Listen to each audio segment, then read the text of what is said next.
This is how you seam carpet. I use the Taylor seaming iron. You put it in between the carpets where there's already seam tape, and you let it start melting the glue.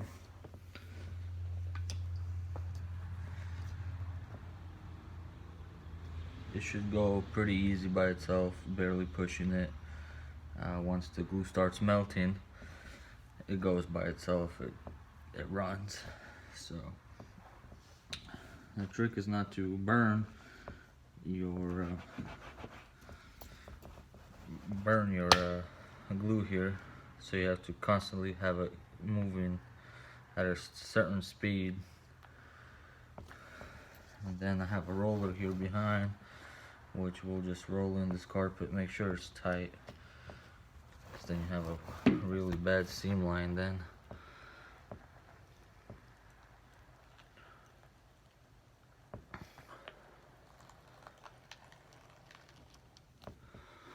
And then once you get to the corner over here, I let it sit just for a little bit so we can get it out. And you just lift it out, put it back in its place. I like to lift the carpet up like this, that way the hairs don't get all stuck. And then we'll just roll it.